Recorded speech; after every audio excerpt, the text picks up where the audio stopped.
रोहतक शहर सोमवार शाम को बेरहम हत्याओं से शहर दहल उठा। जींद बाईपास स्थित बरसी नगर में डॉक्टर विनोद के घर सोमवार शाम क्या हुआ, यह तो कोई नहीं जानता। क्लिनिक संचालक के कमरे के ठीक बाहर रसोई के साथ छोटी सी लॉबी में एक मेज पर प्लेट भरकर खाना रखा मिला। इसमें पूड़ियाँ, गुलगुले और आलू मटर की सब्जी है। यह प्लेट जिसने भी अपने खाने के लिए तैयार की हो, उसने सिर्फ 1 या 2 कौर ही उसे खाया। यह थाली अपने आप में कई सवाल खड़े कर रही है। डॉ विनोद के मन में क्या चल रहा था, यह तो उसने किसी को नहीं बताया। शायद पत्नी और बच्चों या फिर अपने भाई से बात कर लेता तो यह भरा भरा या घर यो ना उजड़ जाता। मगर घर में इतना सब कुछ बना तो था। खाने से सजी थाली परोसी भी गई थी, मगर मेज पर गुलगुले, पूरी व सब्जी से सजी खाने की थाली धरी रह गई। थाली में रखे 9 गुलगुले व 6 पूरियों में से एक कौर ही लिया गया था।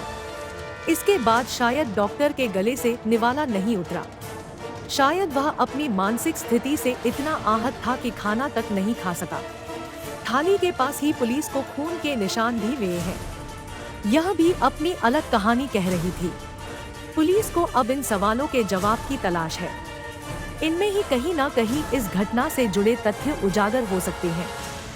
एक तरफ तो पूरे परिवार की दर्दनाक हत्या जैसी भयावह घटना, तो वहीं दूसरी ओर मासूम बच्चों के रखे प्यारे प्यारे खिलौने, युविका की गुड़िया, टेडी बियर और उसका स्कूल बैग। मौके पर जिसने देखा उसकी आंखों में पानी भर आया। कमरे में मां और 2 साल छोटे भाई के पास ही पड़ी युविका की लाश को देखकर पुलिसकर्मी भी यही कहते नजर आ रहे थे कि आखिर इन नन्ही सी जानों के गले पर हत्यारे ने छुरा कैसे चलाया होगा। ये करते हुए उसके हाथ नहीं कांपे। डॉक्टर विनोद की 8 साल की बेटी युविका व उसका 5 साल का भाई अंश भी पिता की बेरहमी के चलते इस दुनिया में नहीं रहे। मां के शव के पास वह भी लथपथ हालत में पड़े थे।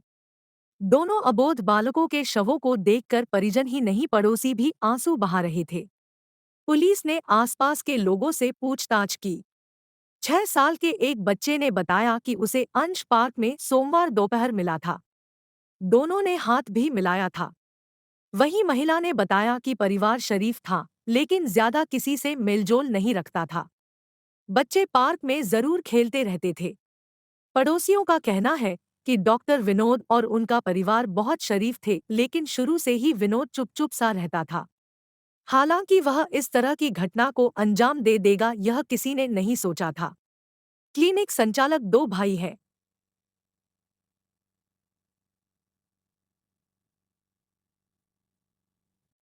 इनमें से विक्रम उर्फ सोनू नट बोल्ट कंपनी में क्वालिटी मैनेजर है। विनोद की पत्नी सोनिया शहर के एक प्राइवेट स्कूल में रिसेप्शनिस्ट थी।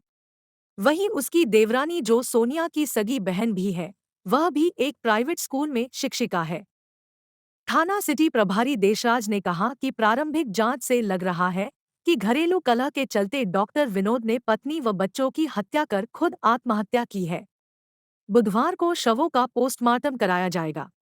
पत्नी, बेटे व बेटी की हत्या गला काटने से लग रही है, लेकिन डॉक्टर विनोद के शरीर पर चोट का निशान नहीं है। ऐसे में शवों का पोस्टमार्टम बोर्ड से कराने का निर्णय लिया है।